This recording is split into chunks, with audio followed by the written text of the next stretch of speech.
Assalamualaikum warahmatullahi wabarakatuh. Perkenalkan, nama saya Safana Julita, masih semester 6 dari Universitas Singapura Bangsa Karawang. Di sini saya sedang mengikuti perkuliahan program Permata di Universitas Negeri Padang.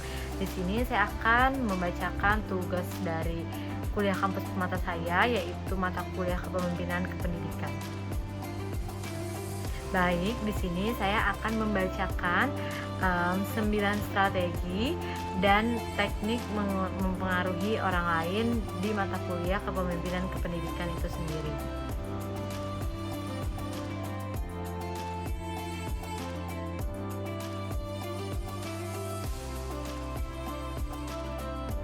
Baik, di yang pertama yaitu ada rational persuasion, adalah siasat meyakinkan orang lain dengan menggunakan argumen yang logis dan rasional.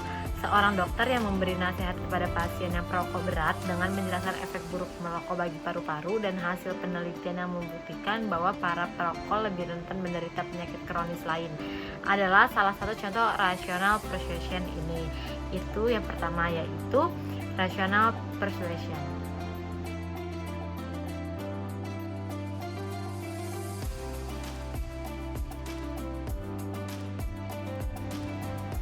Baik, yang kedua ada inspiration applies tactic, adalah siasat dengan meminta ide atau proposal untuk membangkitkan rasa antusias dan semangat dari target person.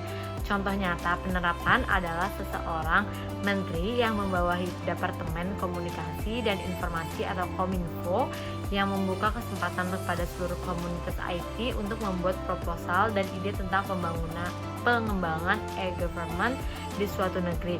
Ini yang kedua, yaitu inspiration applies tactic.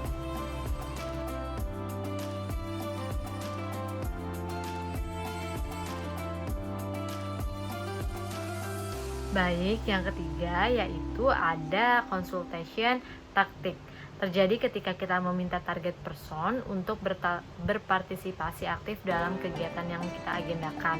Misalnya adalah Menteri Kominfo di atas yang kembali berkonsultasi kepada seluruh komunitas IT di suatu negeri dalam upaya mengajak partisipasi aktif dalam implementasi cetak biru e-government yang telah diproduksi oleh departemennya itu sendiri. Itu yang ketiga.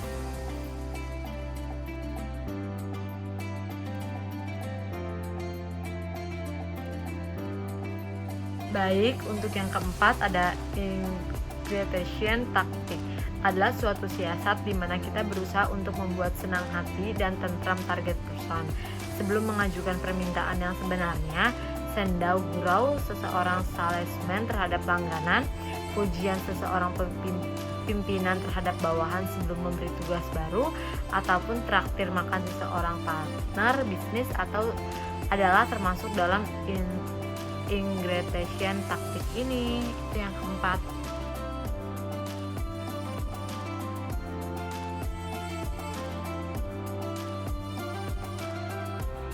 Baik, untuk yang kelima yaitu ada personal applies tactic.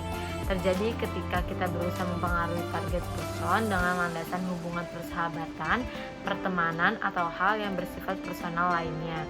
Kita bisa mengimplementasikannya dengan memulai pembicaraan, misalnya dengan Budi, saya sebenarnya nggak enak mau ngomong seperti ini, tapi karena kita sudah bersahabat cukup lama dan saya yakin kamu sudah paham mengenai diri saya. Itu yang ke-5.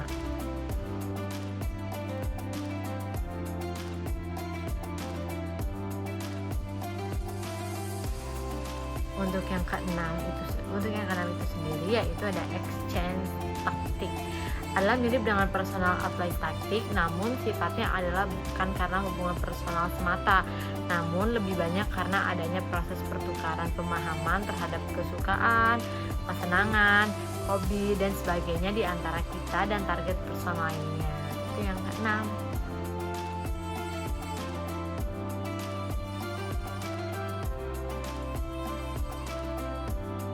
Untuk yang ketujuh ada coalition taktik, adalah suatu siasat di mana kita berkoalisi dan meminta bantuan pihak lain untuk mempengaruhi target person.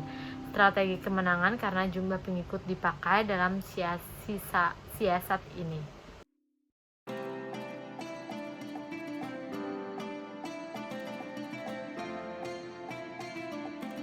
Baik, untuk yang kedelapan adalah pressure tactic. Terjadi di mana kita mempengaruhi target person dengan peringatan ataupun ancaman yang menekan.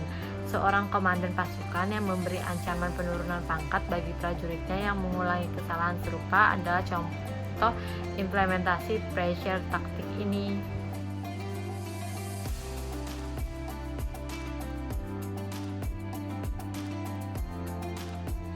Baik, untuk yang terakhir ada pragmatism taktik adalah satu siasat di mana kita menggunakan otoritas dan kedudukan kita untuk mempengaruhi target person.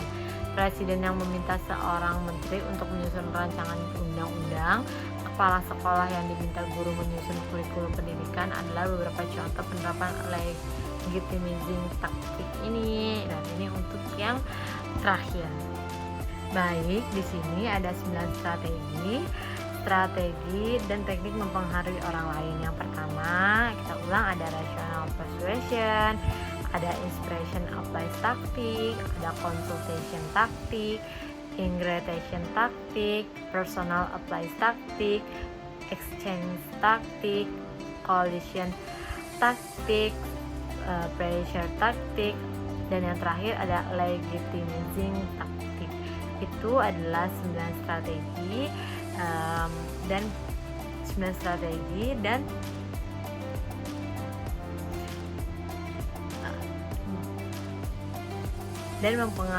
teknik mempengaruhi orang lain itu sendiri di mata kuliah kepemimpinan kependidikan. Baik, terima kasih yang sudah menonton tentang mata kuliah kepemimpinan kependidikan ini. Mohon kurang lebihnya saya meminta maaf. Tetap jaga kesehatan dan patuhi protokol kesehatan karena COVID ada di mana-mana, dan juga selamat menunaikan ibadah puasa. Semoga puasa kali tahun ini berkah buat kita semua. Terima kasih. Wassalamualaikum warahmatullahi wabarakatuh.